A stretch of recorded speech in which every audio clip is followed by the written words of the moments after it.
and has been serving Prabhupada and the mission of Sri Chaitanya Mahaprabhu since 1969, and in various capacities, including being temple president in Ann Arbor, Michigan, and then San Diego, and then taking the renounced order of life, sannyasa ashram, and then serving in the governing body commission, the GBC, and he oversees the temples in the western zone, and this is his first visit to our community since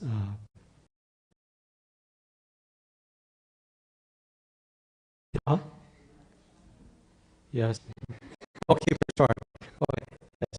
So we've done since Friday, and I think several things that I've seen is how to go.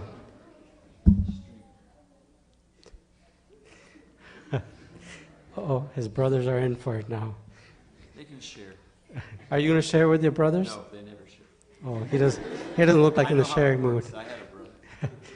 So I think the things I've seen is he's a storehouse of wonderful pastimes of Srila Prabhupada. I'm going for Srila Prabhupada. So you'll feel a greater connection to Srila Prabhupada and for the devotees. I just get a sense of tremendous happiness in Krishna consciousness and appreciation of the devotees and of the gift that he's received from Srila Prabhupada and that we're receiving as well. So let's welcome Maharaj with a loud Hari Bol. Oh, Hari Bol, Hari Bol. So if everyone can pay their kind attention, I'll give this mic. I'll just hold this. Chandrasekhar. I wanted to say, I will say,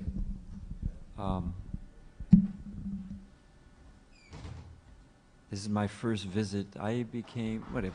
This is the first visit in my role as a governing body commissioner, which we have ISKCON's, we have over 900 temples worldwide, schools, farms, restaurants, ashrams, so many things. And that requires some management. I was on a morning walk with Srila Prabhupada. This was in Detroit, and I think the year was probably 76. And I asked Prabhupada, I was fishing for a compliment. I thought I think I said the other day, you don't want to try to game your spiritual master, but I was thinking, well, if I ask this, then he'll say this. And I was looking for a compliment. So I asked him, what does it mean to be one of your temple presidents? And I thought he would respond, oh, you're one of my generals on the front line of Chaitanya Mahaprabhu's army or something like that. No way. He took his cane, he stopped, and he sized me up silently. And then he said, because I asked, what does it mean to be one of your temple presidents? He said, it means if anything goes wrong, it's your fault. Which was very good advice. So I'm a member of ISKCON's international governing body. What that really means, if there's anything that goes wrong or does go wrong, it's a large organization, things happen. You can get my email address from Jai Sachi and let me know all about it, So, but I wanted to say that this is a very nice temple building. I didn't know that it was this big. And it's neat and clean. I am a inveterate fault finder, and I was trying to find something to criticize. I'm feeling quite frustrated.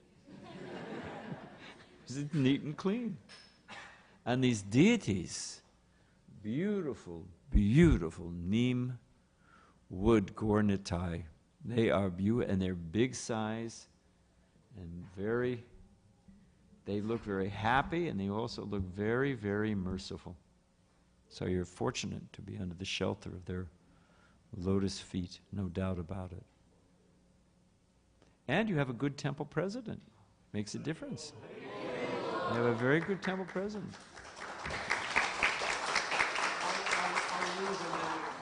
Yeah. No. It's off the track, but it's fun. No, this is. The first temple president no, third temple president I served under.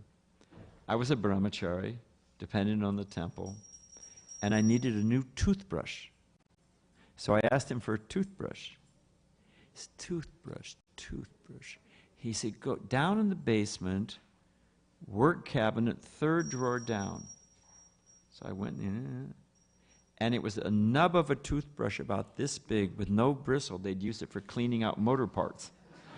I said, whoa, this guy is tight, you know, as far as money. So you have a very kind-hearted and intelligent temple president. You're lucky.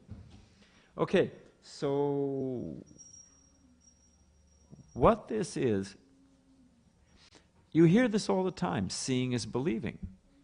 I was in Prabhupada's room, and this man kept saying, well, as far as I can see, Swami. Well, as far as I can see, Swami.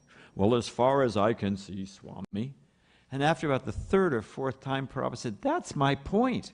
How far can you see? So, show me God. Can I see the soul? And what's our qualification? So, I wanted to talk a little bit, sense perception as the means of understanding the absolute truth. If I can't see it, this is the basic principle of reductionist, mechanistic worldview. Everything can be broken down into pieces. They can be measured and manipulated and ultimately controlled by us. Man is the measure of all things. Why? Why should man be the top rung in the measure of all things? What's that based on? You want to believe it? Fine. What's your case for it? So you can see here, seeing is believing.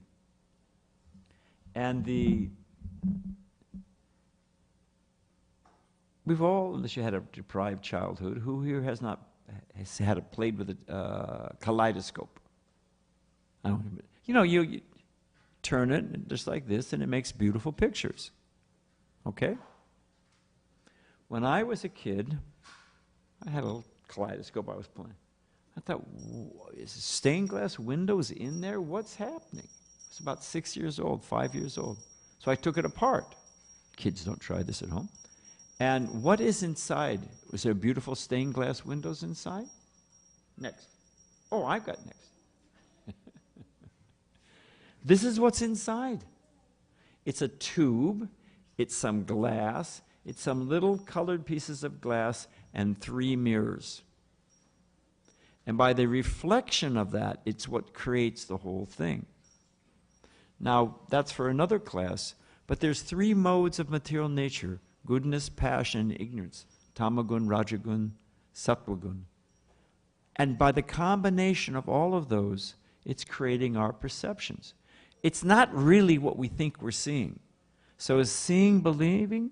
That's our basic theme, and how to actually know what we know. Next. Oh, jeez. You're going to have to help me out here. Now, everybody see the seagull? See the little beak? Quack, quack, quack, quack. See the little eyes? Cute, little seagull, right? Okay, everybody see the seagull? Whoa. See the rabbit? See the little bunny ears? Cute little nose? Now, I have a question for you. Is it a seagull? Is it a rabbit? Seagull, rabbit. We could spend all afternoon here. In other words, there's a you're seeing the exact same thing. It's the exact same thing. But what you expect to see, what your perception, what your anticipation determines. So it's not really what you're seeing. It's what you're thinking determines what you're seeing. Because it's the same thing. We got a few of these just to keep you going. Is it a barracuda or is it a jacket? I mean, this one's a little easier to see, but here's another one fun for you. Are the lines horizontal or are they sloped? Sure looks sloped to me. They're horizontal. They're completely horizontal. So seeing, is it believing? Which way are the birds flying? You can get a stiff neck on this one. Are they the blackbirds? Are they flying this way? Are they gray birds? Are the white birds flying this way? White birds going to the right, black birds going to the left. You see what you're looking for. You see what you expect. You see what you want to see. Seeing is not a static experience in and of itself. It's, well, we'll get into that. I have two more. Front view, side view. Bend your mind on this one for a while. Front view, side view. Front view, side view. Is seeing believing? You're seeing the same thing, but you're seeing what you're expecting to see and what you want to see. Help me out here. You're a smart young girl. Yeah, you look smart. Can you count those black dots for me? Anybody here count the black dots? No, you can't. I don't want to discourage your youthful enthusiasm. For fun, do this. Make a little keyhole, okay? And peek through it, and what do you find out? Looking at a little tiny keyhole, what do you see? 0. Do you find any? Right on time. I usually get 3 crying babies in the course of a Sunday talk. Do you see it? There's no black dots at all. Is seeing believing? Well, I mean, in 5 minutes, we've hopefully shook the foundation a little. Well, hang on a minute. So seeing may be believing. Prabhupada tells the story. It comes from the Panchatantra, and it comes from Aesop's fables, which come from Panchatantra. That, you know, there's the blind men who encounter the elephant. One thinks it's a pillar, the other thinks it's a fan, the other thinks it's a serpent, the other thinks it's a brush or a spear.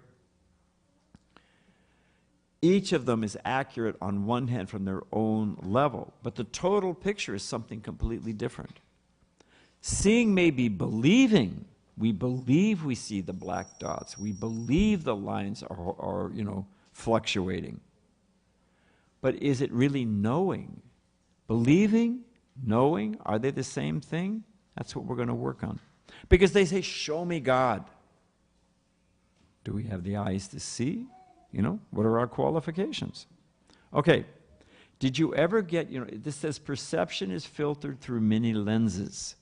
What we see, and we'll get into that in a minute. You know, when you get your eyes checked, click, click, click, click, and they're putting all the, you know, better or worse, better or worse, better. And it's like you see through a combination of lenses, the picture becomes clear. What we think, what is good, what is valuable, what is true, who we are, those are all seen through multiple levels of conditioning. We're not just seeing the virgin experience. There's a whole lot going on that makes us think what we think. And we should be aware of that process. That's my point. We just stumble through life. I want this. I need that. Well, we'll get into it. So, what happened to my water? Did you take it? No, I know you didn't. Anyway, sense perception may... Here's... Oh, thank you very much. Doesn't look like water to me, but that's another story.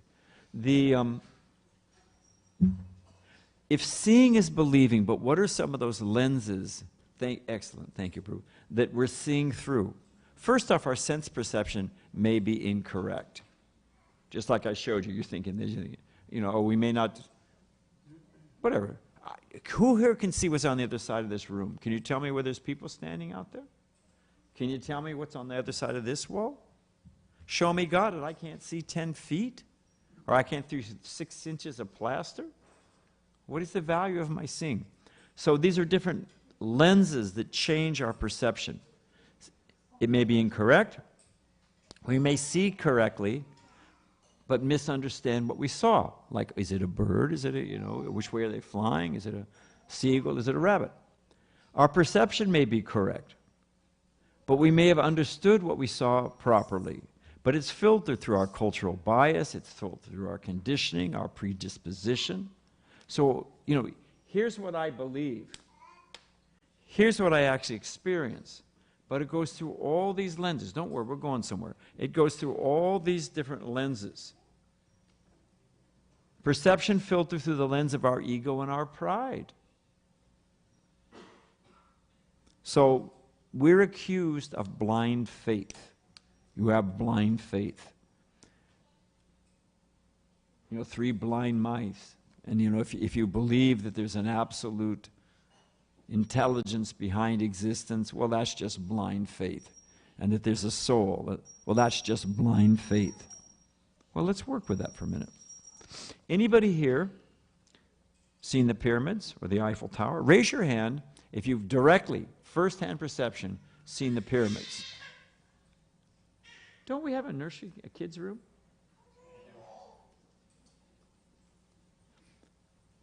Every baby, here's the rules. Every baby gets 3 spontaneous, enthusiastic outbursts. I've raised 2 kids alone as a single. It's not easy. I'm fully sympathetic. But I'm scratch. But the message matters. So you can start with a fresh score now. We'll start with 0. And if the baby goes off 3 times, but do they have a place where they can hear class and go? All right, somebody can show her where that is. If the kid, you got 3 more shots, Mataji. So back to this. Who here has seen, raise your hand if you've seen the Eiffel Tower. Okay, what, 10%? How many of you seen the pyramids? Oh, even less, look at that. Anybody here, do we have any pyramid doubters here? Any Eiffel Tower doubters? Here's another one. George Washington, Christopher Columbus. Anybody here seen Christopher Columbus recently? How about George? I mean, actually, he may be in his another, that may be George Washington sitting right here, but that's another story. Anybody here doubt that George Washington ever existed? You got any Eiffel Tower? It could be Photoshop. You never know. What's the point? The point is we believe because we hear from people we believe, we trust. What's in the New York Times? It has to be true. You know Hitler's propaganda minister, Goebbels. He said, all you have to do is tell a lie long enough and loud enough, and people will come to believe it. And he said, and don't tell a little lie. You tell a little lie, they'll niggle you over it. They'll lie over something big. Because, well, they would never lie about that. But we're this body, we're black, we're white, we're old, we're young. Was it Coke is the real thing? It's fizzy sugar water. How is it possible? It rots your teeth in your stomach. It's the real thing. Nike, just do it. How about think before you do it? Lemmings who jump off a cliff, they just do it. So, but all that's washing around in the head. So, and why do we believe it? Because we hear from people we trust. Does he need a chair? Is he okay? We got a plan for a chair for him. Okay. So we do not shy away from it. We, theists, spiritualists, followers of the Vedas, we believe far out stories. I mean that the whole cause of creation is this little cowherd boy, Shamasundar, playing his flute. He's got a little lunch pack from Mother Yasoda. And that's the cause of all causes. Even you step back, and then how everything, he plays his flute, and from that comes Gayatri Mantra, and Brahma meditates on the vibration of the Gayatri Mantra, and from that all the elements unfold, and next thing you know, you've got Mahavishnu, and then from his navel, wow! Now that's one, before there was science, people believed in myths. So that's a fantastic story.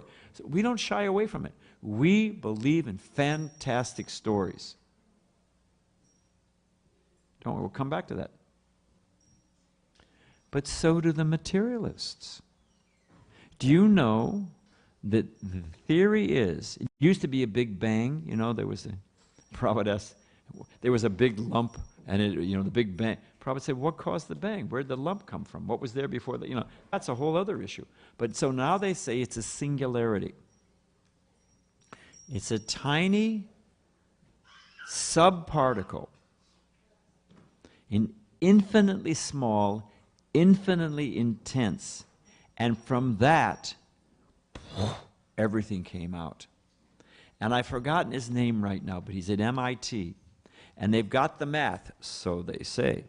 They've got, it's on, all the blackboards pulled out from this and that. They've got, the whole room is all blackboards and all the math. And she looks like alphabet soup, and there's They say we have the math back to the millisecond before that singularity, all existence came out of it. We said, well, okay, explain it all the way to that point. Explain that for me. Kinds of fantastic stories. So then it becomes a question of which set of fantastic stories are you going to believe? And which set of fantastic stories make the most sense? That's where we're going. So here's a singularity. All existence is the ultimate free lunch. It comes from a tiny... Well, here's a point. There's another point. Well, there's not. Why did that one all existence flowed from and this one's lying dormant? Explain that one. They have no answer. So this here it says, gives me one free miracle and we'll explain the rest. This is one of my favorites. You can Google it. I couldn't make this stuff up if I wanted to. Dark matter. Ever heard of dark matter? You know why it's called dark matter? Because you can't see it. Clever name. In other words, just one of the principles of dark matter. Given mass and gravity, all existence should either collide and implode onto itself. Everything should crush in. Or it should all spin out. Just off. But somehow or other, it's hanging together. The gravitational forces are holding our planetary system. Let's just deal with the planetary system. Are holding our planetary system together. So to keep it from either, there has to be a certain degree of mass. I don't want to lose you here, but there has to be a certain degree of mass, or the whole thing would spin out, or it would implode. So a priori, to make all their calculations, why are the planets at the distance they are? Why is everything? Why is the atom at the difference? All that stuff depends on gravity. Who's constantly chirping? Ah, Mataji. Bye-bye, my little friend. Yeah, because we want people to concentrate. So my little friend has to join them in the room downstairs. I appreciate it. Thanks a lot. And he'll be happier, I'll tell you right now. When I used to go to church, I knew how many ladies had hats with feathers on them, how many organ pie. I was bored stiff. So, no, he's okay. This one's okay. No, it's just if they're chirping constantly, it's hard for people to concentrate. And they're much happier. I'm sorry, Mataji. He's got something to say on the way out. Okay, so dark matter. Why is it called dark? Both from the quantum mechanics scale to the astrophysics. Little atom and the whole solar system, unlimited systems and galaxies. But they can't find it. They don't know where it is. Seriously, it's a fudge factor. It must be there, otherwise none of our numbers would add up. So it's dark matter. It's got to be there. We just can't see it. Suppose I run Swami's convenience store. Okay? You come in and buy something for $1. You give me $10. We still got a kid going on back there. Take the hint. Join your little friends. So you come into Swami's convenience store, buy a $1 item, you give me $10, I say, thank you very much. You say, Swami, where's my change? No. It's there. They're just dark dollars. You can't see them. It's frivolous, but would any of us swallow that? And dark matter is over 90% of the missing mass. We don't know where it is. That's a fantastic story, right? Everything came from nothing. dark matter, unmissing mass holding the universe together. And they've got beautiful, this is from National Geographic, beautiful pictures explaining it. Completely illogical. Parallel universes. This is, everyone recognizes our friend here who read Bhagavad Gita. Now, because you read in the Vedic, we say, and we do not shy away from it. Like I said, we're not afraid. We believe fantastic stories. That the planet, the moon planet, is a heavenly planet. It's Chandra Loka. There's beautiful gardens, denizens drinking somaras. What? Oh, Swami, this is, my grandmother believed that before, You expect me to believe that? Let me ask you something. Let's do a hypothetical. Who should I pick on? I'll pick on you. Though it doesn't hurt, don't worry. We did this the other day. What is a main intersection? Pick any with the two streets downtown Portland that intersect. Doesn't matter what they are, but they have to intersect. Anyone want to? Yes, my friend. Nato and Coos? All right. So these two streets intersect, right? And I tell you, meet me tomorrow, 9 a.m. on the northwest corner. Right? Tomorrow, 9 a.m., northwest corner of these streets. Pretty simple, right? You don't need a Boy Scout to figure that one out. You can get there. So you're a responsible person. You show up early. You're there at 10 of 9. Hanging out, 9 o'clock, 9:15. Then you've got things to do. So you go.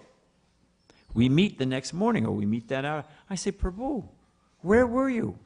Northwest corner. I was there. I was waiting for you. You say, Maharaj, with all due respect, I was there. You were not there. Right? Now, assuming we both have 20/20 vision or close to it, assuming we're not standing back to back and looking in the opposite direction, the little 180, 360, see what's up. How is it possible? And my premise is that it is. How is it possible that we were both standing in the exact same spot at the exact same appropriate time, appropriate spot, could not see each other? Here you go. Because note, parallel universes. Whoop, I went the wrong way. What if I'm on the ground? What if there's a skyscraper there, and I'm on the ground floor, and you're on the 10th floor? In 2 dimensions, just width and depth, we're in the same spot. As soon as you add another dimension of height, we're completely independent of each other. And modern physics and the Vedas say that we live in a multi-dimensional universe. And the mystic yogis know how to navigate those. I've got a computer. Let's suppose I work for the CIA.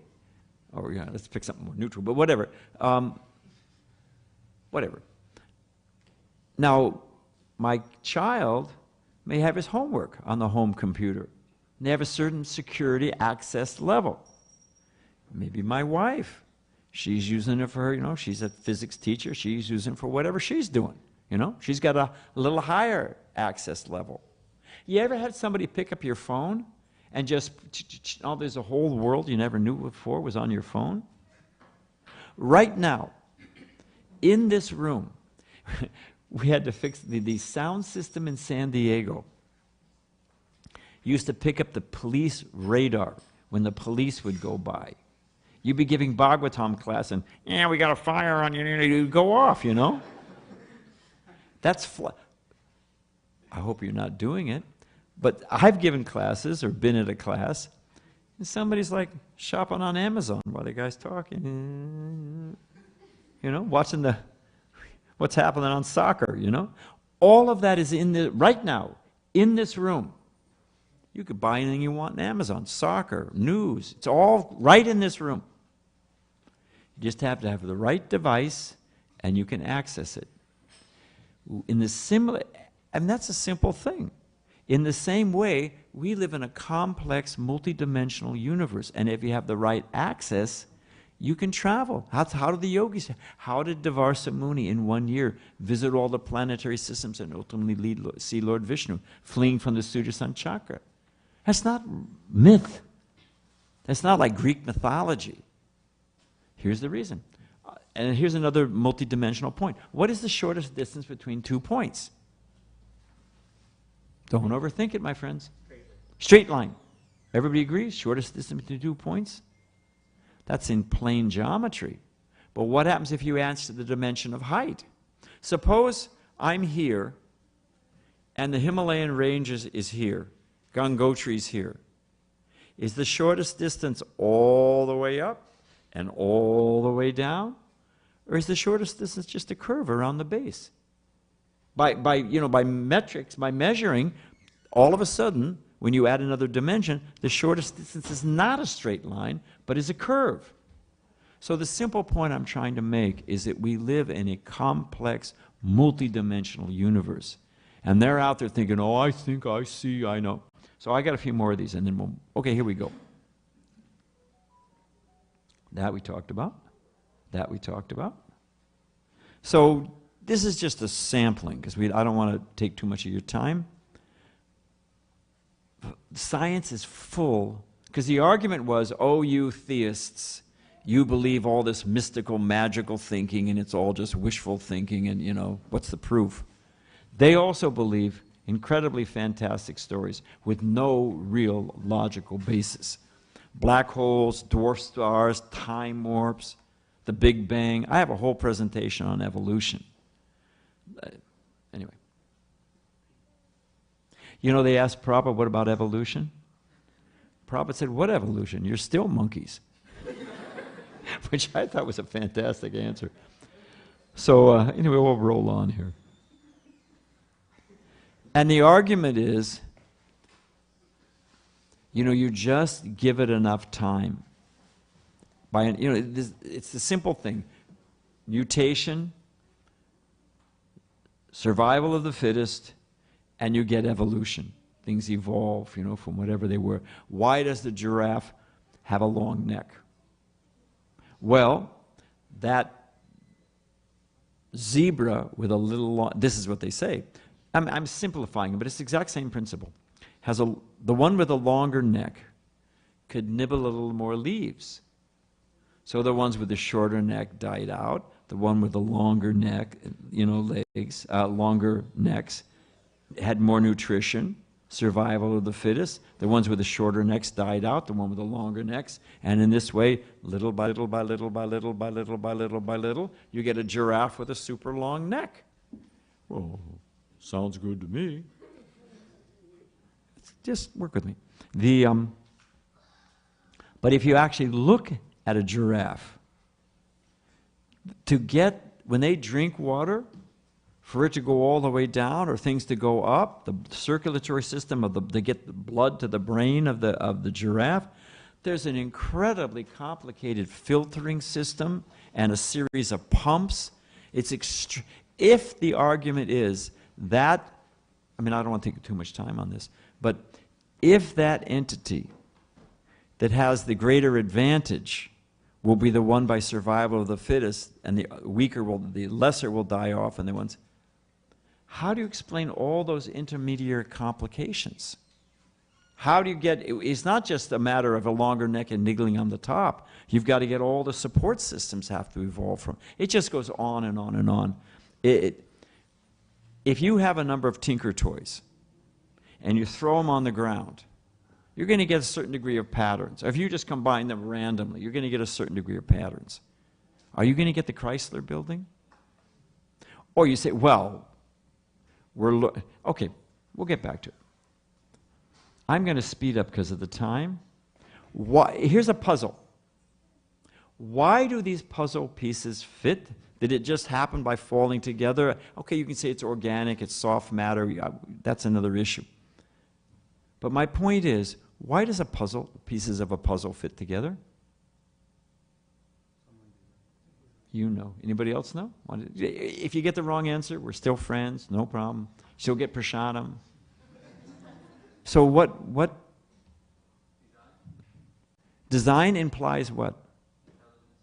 which implies a designer. And the pieces fit because they were designed to fit.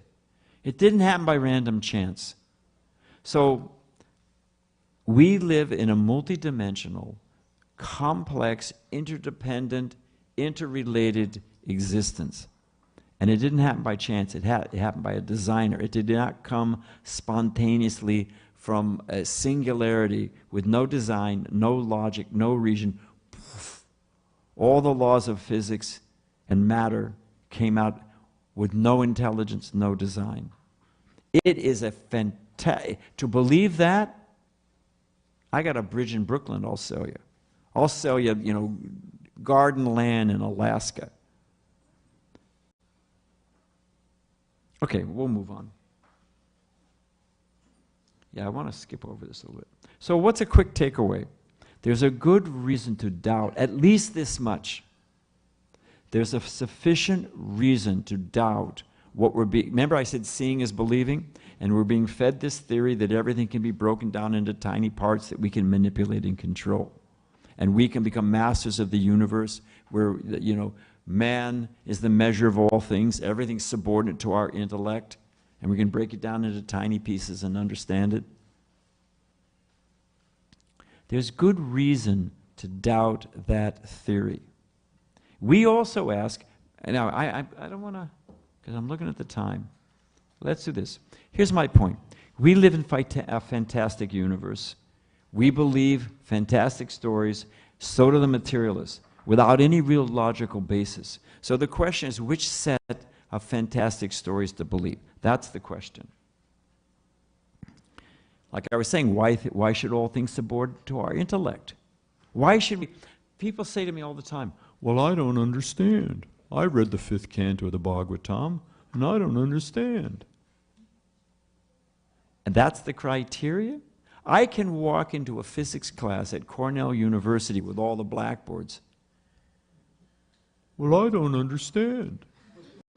The professors can say, oh, I'm sorry. We'll change all our theories, because they're going to ask, did you take trigonometry? Did you take advanced calculus? Did you take physics? No.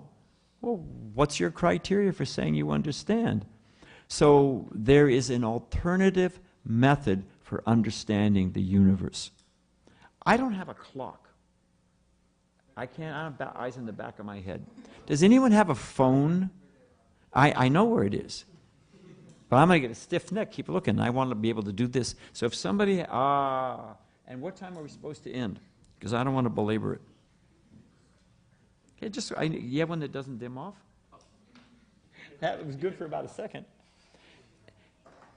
Anybody have a phone? I'll give it back. You know where I live. Perfect. Now what time am I supposed to end? Tell me the truth. Yeah. What time do we usually end? Have I already blown it? All right, so I get a little more time. Not too much, because I want to take some questions. Let's fast forward. This is a favorite one of mine. And then we'll get to the alternative way of understanding. This is Parkes Observatory in Australia. You can Google it. It's one of the largest observatories in the world. NASA uses it when its satellites, even that SpaceX and stuff, when things are on the southern side of the hemisphere, they use this Parkes Observatory. Parkes Observatory, so they say, in National Geographic, in Scientific America, that they had recorded the sound of the original Big Bang. When everything came out of that little singularity, everything came out. They recorded the sound, the echo of the Big Bang. And it was peer-reviewed. It appeared in magazines all over the place, and papers and books. People use it as foundation for research work. It was accepted fact. 15 years, 14 years to be accurate. You know what they found out? What it really was? The microwave oven in the staff kitchen. So I couldn't make it up if I wanted to. If you put in like popcorn and it's got 5 minutes, and you see that it's popped earlier, so if you open the door, ding, before it actually has gone its full thing, when they would stop it and open the door, there was a burst of microwave in it, and that's what the park observatory, it had nothing to do with the. So we should have at least have a healthy skepticism and at the Vedic literature with this principle of a multidimensional existence. So we're going to skim now. Oh, here, there's our 17 years. Okay, there it is, Parks Observatory. So let me ask, so here's the question. Are we left awash in doubt? We don't know anything. How do we know anything? You know, if measuring and incremental and... I think I said this the other day, but I'm going to repeat it. Who will I pick on? I'll pick on you. Suppose before I got here, you poured glue on my seat. Quick dry. Dries in a minute, glue. I sit down on that seat. I sit on that. I'm glued. Now I want to shake hands. I want to shake hands with you. I can practice yoga. I can get my back fixed, you know. I can do so many. Can I shake hands with him? Wait. Because I'll tell you what happens. Can I shake hands with him? I'm limited. I'm fixed. A priori, accepted. Even I exercise yoga, I can only get this far. Can I shake hands with him or not? We have a no. Oh yeah, we have some yes. Well, defend your answer. How is it possible? He has to come and shake hands. It's a visual, stand up. If he comes towards me, then it becomes very easy. This is one of the basic principles of Vedic knowledge. There's ascending, which they talk, Jiva Goswami in the Tatsandarbhas, he starts off, how do we know what we know? He does not start off with blind faith. And he gives different pramanas, different evidences. There's the senses, there's what we've heard from others, there's cumulative social knowledge, there's all kinds of different evidences. And one by one, he shreds them. We've tried a little sampling of that, but so how do we know what we know? How do we? And he begins with the point that it has to be descending revelatory knowledge. I'll say that again.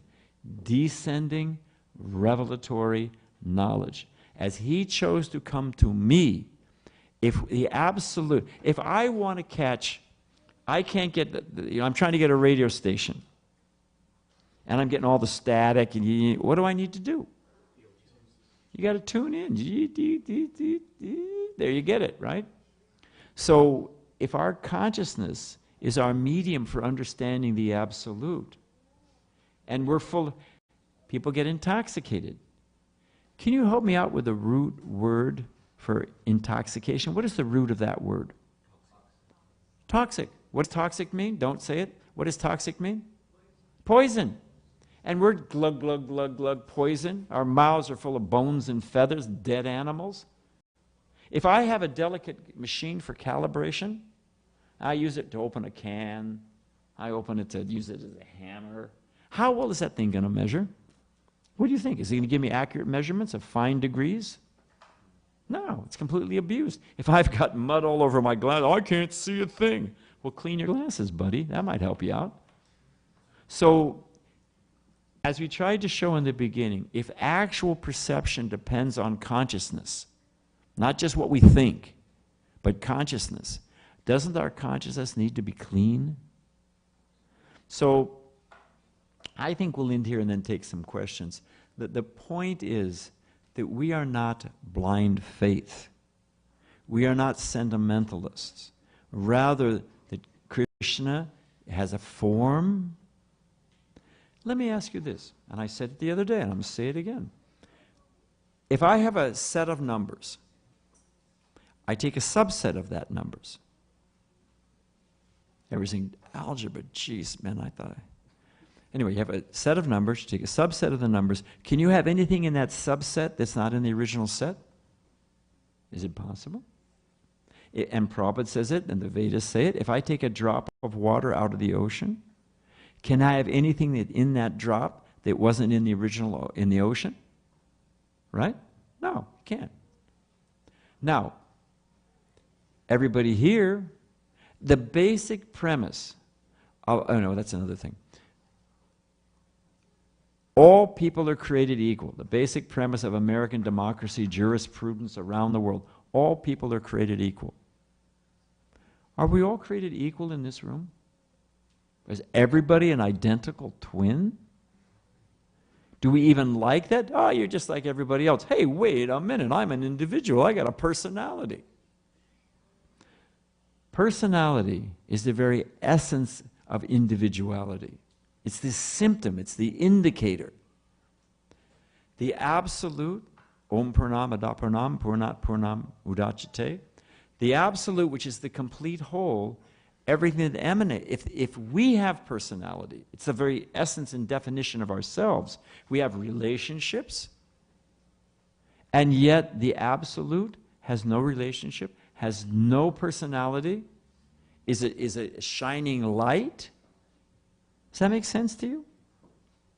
If we have a personality, what does that mean about the absolute? Must have a personality. We have a relationship. What they say is no place like home. The supreme cause of all causes has no home, has no place, has no pastimes. So our simple point is, once you step out of the conditioned paradigm that we've got, that everything can be broken down into tiny pieces and measured, and we control everything, and there's nothing beyond our senses, and the Vedas are all myth, once you step out of that box, then we become open to the idea of purifying our consciousness. And I think, and what is the that's what the Hare Krishna movement is about. It is not blind faith. We accept, what grade do they teach you, the explorers? Well, what grade is that? 4th grade? It'll do? All right. Nobody's going to call me on it. You know, exploring the external world. There was Magellan. There's Christopher Columbus. 1492, Columbus sailed the ocean blue. There's Magellan. There's Vasco da Gama. Okay? Exploring, mapping out the external world. Let's get a little more modern. You've got Einstein figuring out the basic laws of physics. You've got Heisenberg's gas law. You got all kinds of stuff. They're mapping out the physical world with their intelligence. Is it reasonable to assume that there are only great explorers, great intellects, curious about existence, only in the West? Does that make sense to you? Just by the law of averages. You're going to have great minds in the East, right? They had to explore, but what were they exploring? You can explore the external world. Well, what about the realm of consciousness? You have the great rishis, sages, acharyas, and they've explored the realm of consciousness. And they've left they have their laboratories, call it an ashram. They've got their lab books, they've got their writings, there's tiki, their commentaries on the different sutras, Upanishads. And I took chemistry when I was a kid. I loved it. You know why? I could blow things up. Fantastic. Sign me up. You know, and you follow the lab book, you do it the right way, you follow the steps, boom, you get the result. You got to use distilled water, you got to be hermetically sealed, you got to have pure ingredients. There's a science for realizing the absolute truth, for tuning our consciousness so we can pick up the signal, so that Krishna, Srila Bhaktisiddhanta Saraswati, and Prabhupada quoted it, he said, don't try to force your way to God. Prabhupada liked that. You cannot take the kingdom of God by storm. Just like I can't shake hands with him, I'm limited. But try to act in such a way that God wants to see you. So our point is, we are practical, we are realistic, we're following the lab books and the instructions of the great rishis and sages and the Vedic literature, and if you follow that, you will get the result. My son, when he was a small baby, now he's 47, used to make models. You know a model? He didn't like to follow the directions. And you get the ones, the wheels, the car that you can drive, right? It doesn't work. There's a pile of parts he hasn't used over here, which is kind of an indicator. So I would say, well, did you follow the directions? It's too much work. It doesn't work, So one of the most difficult things, humility. Krishna in the Bhagavad Gita, the first symptom of knowledge. Look it up in the Gita. When he gives all the qualities of knowledge, the first one, and Prabhupada says in his purport, the key that opens the door of knowledge, wisdom, is humility. If we humbly accept, to be able to hear and to be able to follow. So I'll end here, I promise. The Vedic literature and the teachings of our great acharyas, it is not sentiment, it is not fantasy, it is not wishful thinking. Rather, it is the most pragmatic approach to understand who we are and how this world works and what is the purpose of life.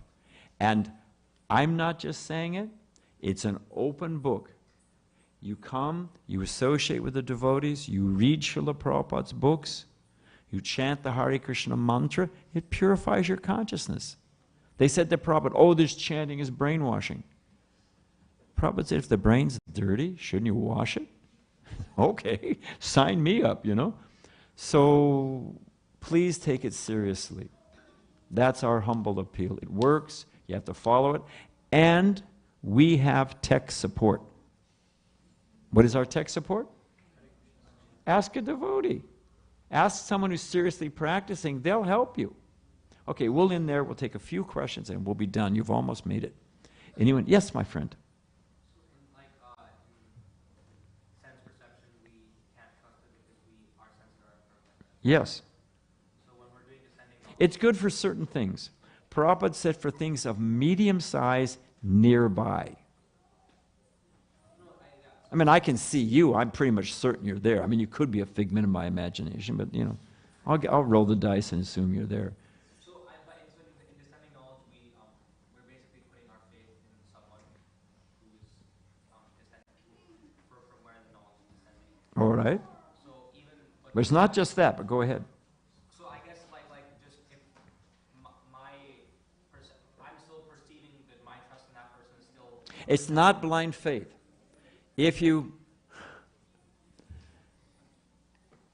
People have faith in their GPS. I mean, sometimes they're off. But, what is the proof that your GPS gave you good directions? What's the proof? You got before somebody else. But you arrived at your destination, right? It worked. It worked. If we follow the instructions of the acharyas, and it's, they're simple. There's deep philosophy. As you advance, there's different things. But if we follow the four regular, no illicit sex, no intoxication, no gambling, no meat eating. I got it right? Okay. So, chant the Hare Krishna Maha Mantra. You're cleansing your mind. You're purifying your senses. If I take a metal rod and I put it in fire, it's metal. It's dull. It's inert. I can hold it in my hand. If that metal in contact with a fire, I pull it out, what happens? It's red hot. By association with fire, it became like fire. Jesus says, blessed are the pure of heart. Anyone know the rest of the verse? For they shall see God. Now let's graph that. Let's put it out as an equation. Pure of heart equals what? You'll see God. Blessed are pure of heart, they shall see God. Pure of heart, you'll see God. Now let's convert it. Let's do a conversion. If you add the same factor to both sides of the equation will still balance. If you're not pure of heart, what does that mean about seeing God? I mean, just simple logic. You will not see God. So, if you practice it, you get the result. They used to pray, when I get to heaven, going to see them pearly gates. When I get to heaven, going to eat them chops and steaks. I mean, they got their idea of what's going on up there, But it's blind faith. If you practice the science, and I use that word specifically, the science of consciousness as taught by the Vedic literatures, under the guidance of the great acharyas and their representatives, you will get the result.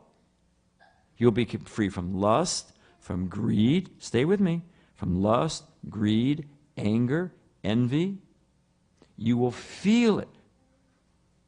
Yourself advancing in spiritual life. You will begin to feel the presence of Krishna, not sahaji or sentimental. And the time will come, you'll see Krishna face to face. So it's not just, oh, when I die, I roll the dice and I hope it all worked out. Otherwise, I missed the bus, It's not, you have faith. Everyone has faith. People have faith that gravity will be there when they get out of bed in the morning. Everyone has faith. It's a question of what you have faith in. But faith, it's a whole progression. I don't want to take your time anymore. But if you, on faith, we practice, you will get the result. It no longer becomes faith. It becomes realized knowledge. The Vedas have jnana, which is theoretical knowledge. Vijnana means realized knowledge. We're going to take prasadam now? We have arti. There's going to be prasadam. Don't worry. Hang with me. You're at the last stretch. When you get a nice, you're going to see the Sunday feast plate. And it looks good. Right? That's theoretical knowledge. What if somebody knocked a box of salt into the sabji? So it looks good. That's called jnana.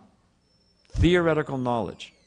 What is an example, once again, staying with this plate of prasadam, or the sabji, whatever, what is realized knowledge?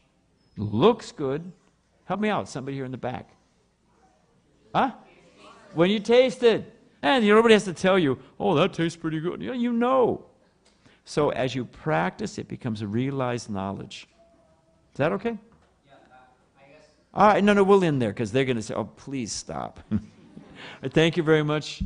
All glories to Srila Prabhupada. But take Krishna consciousness seriously. Be a doctor, be a lawyer, be a house painter, whatever. The world is open. Arjuna was a prince and managed a kingdom before he heard Bhagavad Gita and after he heard Bhagavad Gita. One of the first things Prabhupada told me, he probably liked, the rhetorical questions and stuff. He asked me, what is 0 times 0 to the 0th power? What's 0 times 0 to the 0th power? Don't overthink it, friends. It's 0. What happens if you put a 1 in front of it? It becomes 100 or 1,000,000,000 or 1,000,000.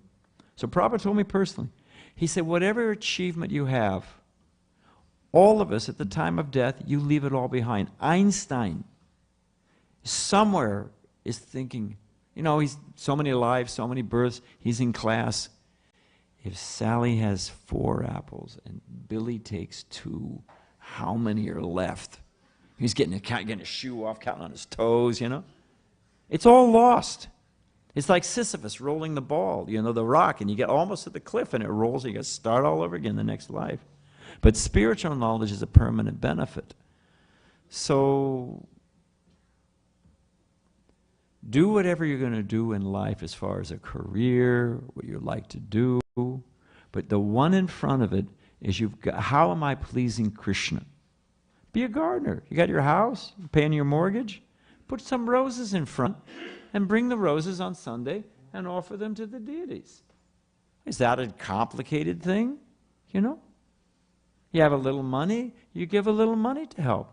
You go shopping. There's a lady in Berkeley. She has a little dog.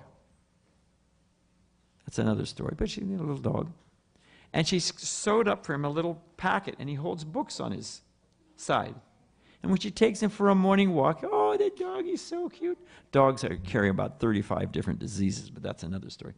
Oh, the dog, he looks so cute. And because they like the cute dog, they stop, they bend over, they pat the dog. Oh, what's the book? She does book distribution. That dog is doing book distribution. She's doing book distribution. She's got to walk the dog anyway. So,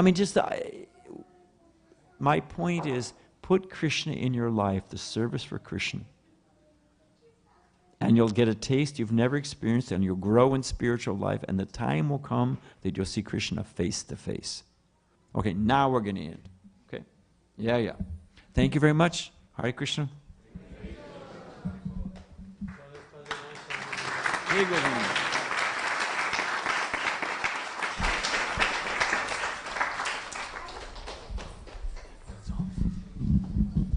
Hare Krishna, thank you very much for joining us. Program was a little different today. You can still have darshan, and I'm sure some wonderful devotees will chant the Mahamantra to engage others in chanting and hearing. So let's appreciate Maharaja's presence and lecture with a loud Hari Bol. Hari Bol, Hari Bol, Hari Bol. Thank you all for coming. Thank you, Maharaj, for extending your valuable time. Close. Stay with it, you'll get it. Thank you for taking your valuable time to spend with our small community. We really appreciate your presence. Thank you very much. Very nice. Don't worry, I won't say much. I travel all over the world. I've been so many places. I go to a lot of temples, they're all nice. This is a very nice community. People are smart, they're kind-hearted, got a nice sense of humor, they ask good questions. Thank you very much. Hare Krishna. Thank you. How many of you would like to encourage Maharaj to come here again?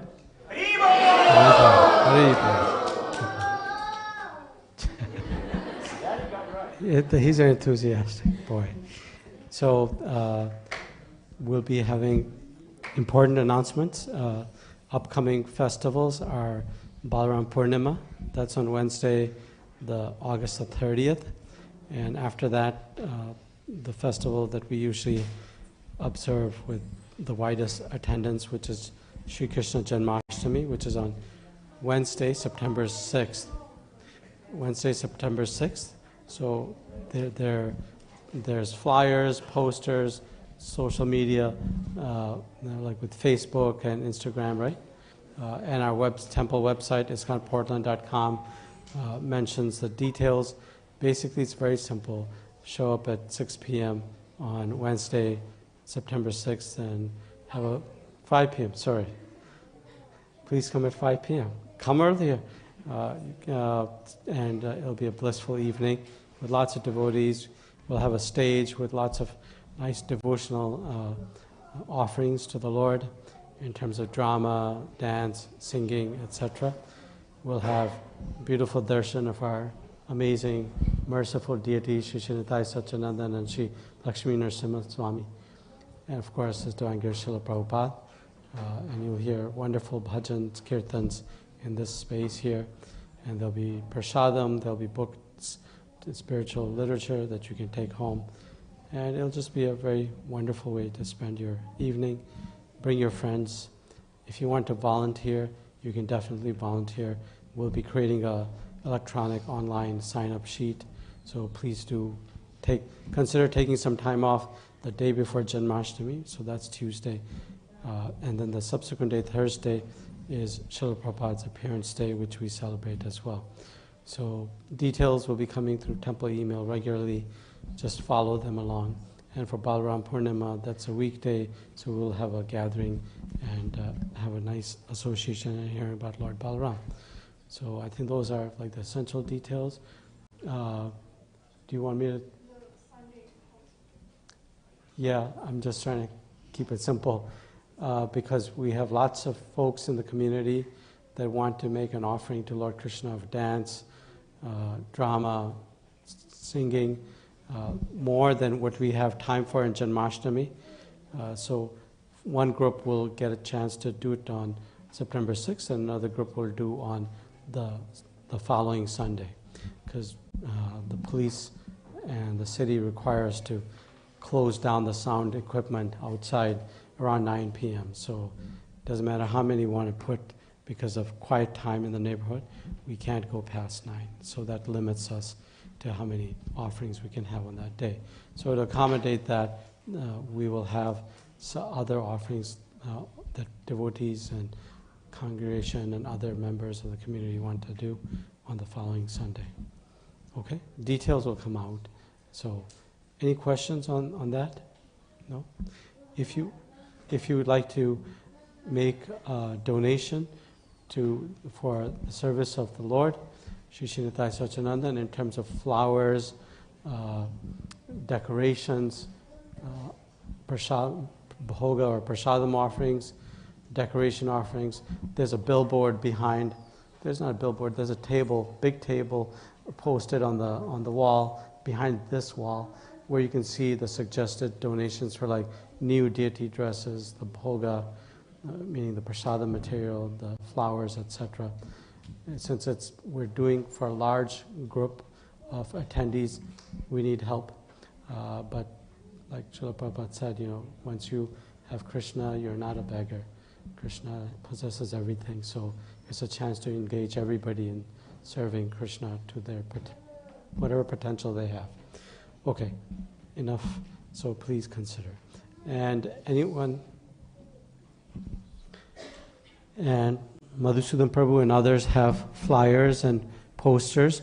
If you live in apartment complexes, you can post it. It has essential details and about the event for Janmashtami. If there's grocery stores that you would go to, you can put them up there. All the Indian grocery stores know us.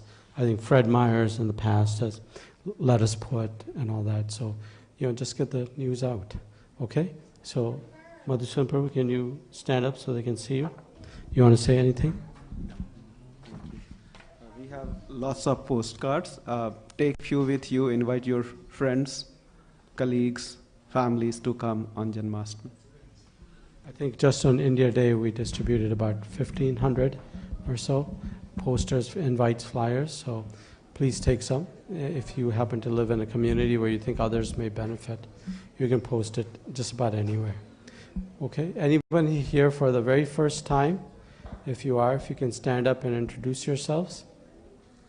Okay, so we just have guests. Am I, yes? Yeah, so we have a WhatsApp group, ISKCON Portland WhatsApp group, where you can see daily deity photos, which is very nice. Even though you may be working, you can have darshan electronically. So in that group, there's also access to a donation fundraising campaign where businesses like realtors and doctors, dentists, whatever, can help support Janmashtami. So if you want to be part of that group to help in fundraising, they can ask you. You want to raise your arm?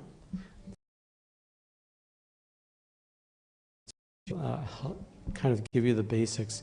The idea is not to have one person doing everything. The idea is to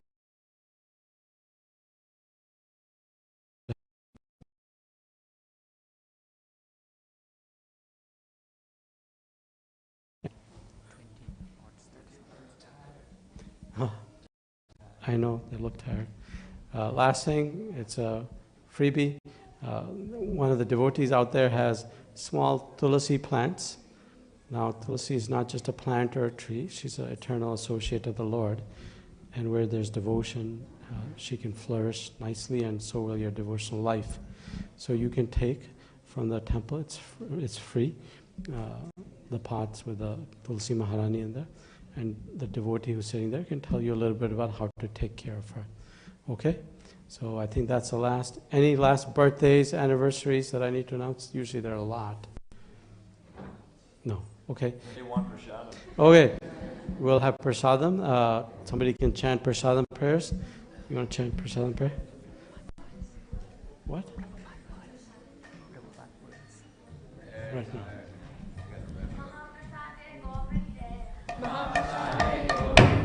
Nama Brahmane Vaishnave Svalpa Punyavatam Rajam Vishwaso Nevajayate Sarira Vityaja Torendre Akaika Jive Fele Vishesagure Taramate Jivayati Lobo Moisu Dharmati Take Jeta Katina Samsare Krishna Bada Doyamai